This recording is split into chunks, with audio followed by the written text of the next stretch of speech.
What's up, YouTube? Night's Edge here again. Got another pretty cool little overview review for you, Dave. A pretty neat knife, man. This one was sent to me by none other than Fred the Lug. There is his plain signaling super bright sticker right there. Pretty neat. Like I did that. I mean, definitely grabs their attention. Go check him out. He is in the Discord in the buy, sell, trade section with a lot of knives he has for sale. Not sure if this is one of them, but he does have quite a few of them for sale in there. Go check out his YouTube channel. He's on Instagram. He's around, man. Fred the Lug, pretty good member of the community, and definitely a guy that's in the know as far as his knives go. So pretty generous dude. And here, without further ado, here is the Remette RTPT. I gotta double check this as I'm doing it, but yes, I did get that right. The Remette RTPT. That's what I'm calling this one anyway. The Remette RTPT. That's the note that I got from Fred. That's what it says there. New full name RTPT. Pretty neat, man. This one definitely has a few pretty neat little features. Maybe some of them you can see right away as you're looking at it right now. Maybe some of them you can't. We'll go over it. Let's go ahead and start with the specs. Go ahead and do the regular specs like we normally do. Tip of the blade into the handle is 7.5 inches. Tip of the blade to where the blade meets up with the handle scale. If you go all the way back to there, you're looking at 3 5/8. If you go with the cutting edge, not including that little choil right there, you were looking at right at 3 1/8, maybe a hair under 3 1/8 right there. The calibers out here, zero them out, and thickest part of the spine. Looking at 135, right at 133 thousandths, thickest part of the spine. Behind the edge will measure around the same place we always try to measure right there. 24.5 thousandths, right there.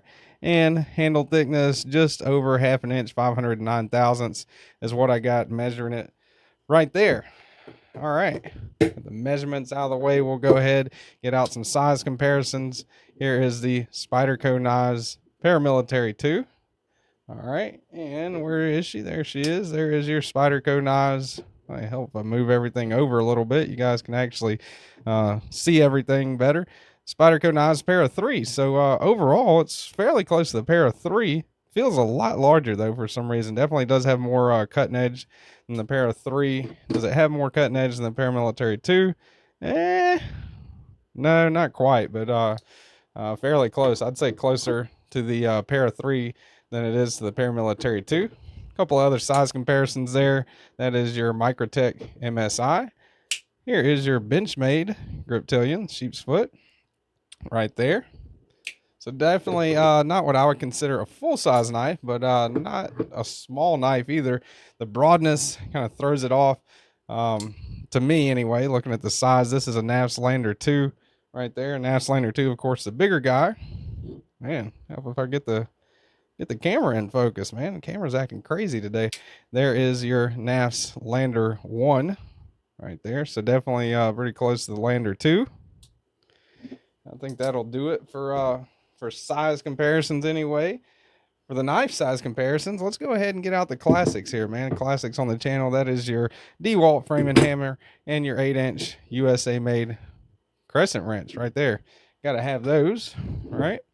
Wouldn't be a solid knife review without one. That is a roll of Scotch tape right there next to it as well. Let's get out the scale.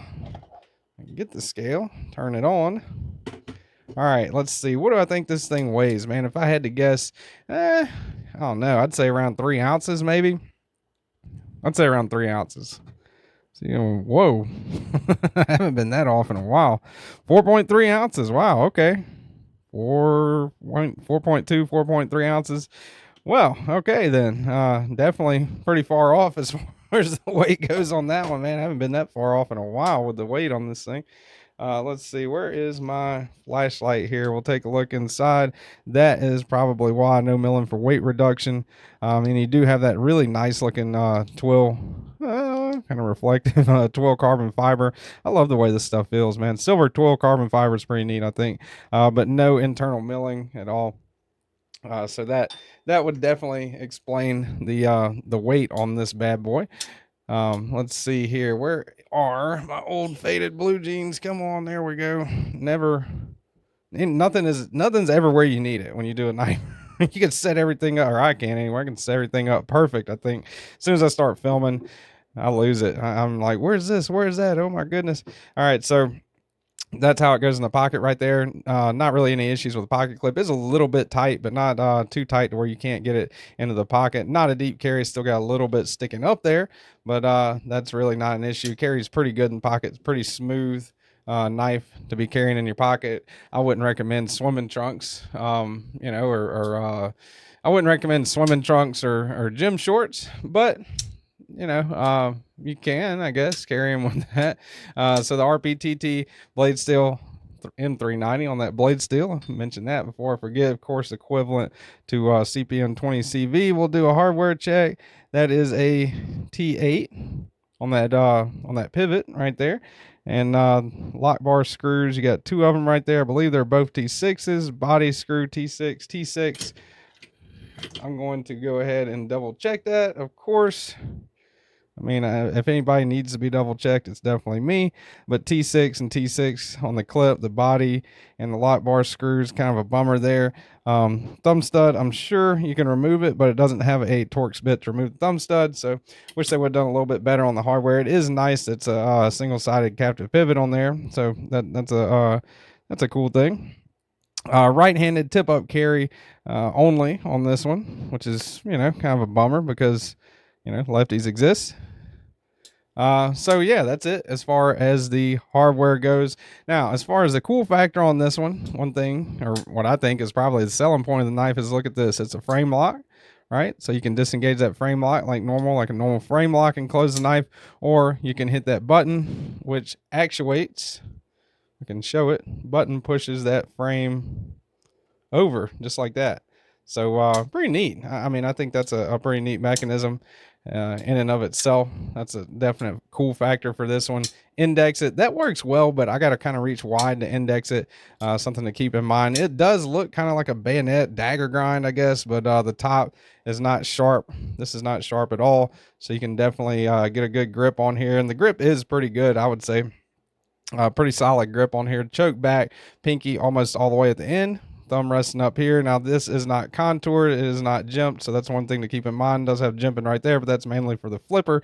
Not super sharp or anything, but just something I think they could have done, especially for the price point on this one, which I'll get to in just a second. Got a little flat right there. Now you can choke up a little bit right there. Just got to be careful and get pretty locked in, pretty solidly locked in right there. Nothing, not an insane, crazy, comfortable grip, but not bad at all, really. I would say like maybe a B plus or something in the ergonomics category. Thumb studs, I don't think they're done too bad. I've definitely seen worse done thumb studs. Pretty neat how they put that little design in there. You can reverse flick it with ease, which is of course my preferred opening method. You can index that. I wouldn't say with ease. You just got to reach wide and index it over. That's another opening method. And of course, slow roll the thumb stud out. And because it's a button operated frame lock, you can just hold the button down and open it like that if you would like to. Little bit of jimping right there on that button that goes into the frame lock, so that's pretty cool. That twill carbon fiber feels really nice. I think it looks really good, especially in contrast to the black on the titanium. Overall, I would say this is a pretty solid knife. Not one that I like enough to put on my recommended knives playlist, but not too bad at all. The price point is one thing that Remette usually does pretty darn good on the price point. Now you do have M390 on the blade, you do have twill carbon fiber inlays, and you do have a neat locking mechanism, and that is sitting over titanium. So I mean, maybe the price point is justified. $285 on the price point on this one. They are available right now on White Mountain Knives if you're interested in purchasing one, or maybe if you want to get this one, you can contact Fred the Lug. He might have it for sale. So that is it, guys and gals. The Remette RTPT. Thank you. Let me know what you think in the comments down below. Maybe Remette's watching this. That'd be pretty neat. Would love to get in contact with them and check out some of their knives. They do have some pretty good ones out there, man. That Swordfish, I used to own that one. I think they actually sent me the Wild Species one time, did a giveaway with. So and they're in a lot of the live streams. They are pretty heavily involved in the knife community, which is always a plus. They definitely will work with you and take suggestions and criticism pretty well. So thanks to Fred the Lug for sending me this pretty awesome knife. Get the camera to focus right there on it. Thanks to all my viewers, channel members, and Patreons. One thing I didn't mention, I guess, or the lack thereof, maybe is what it, made me skip it earlier, but it does not have billboard, right? You got a little M390 right there. On this side, you've got Remette, not too big, so that lack of billboard is a positive on this knife. I had to think of any negatives, criticisms. I wish they would mill out, wish the titanium was milled out. Wish these were all T8s along with the pocket clip being T8. That would be pretty cool. And I wish the price was just a little bit lower, although, maybe that is unjustified being as how it is silver 12 carbon fiber titanium M390 with a pretty cool, pretty unique little locking mechanism. So maybe I'm being a little too hard on them on the price point. Let me know what you guys think down in the comments. Really appreciate everybody watching. Thanks to all my viewers, channel members. Thanks to my Patreons. Hit the like button if you like the content. If you made it this far, hell, let me know in the comments, man. I'd be really surprised if you did, and really proud of you if you did. Thanks very much. Hope you guys have a good afternoon, evening, morning, night, whenever you're watching this. And remember, y'all stay sharp.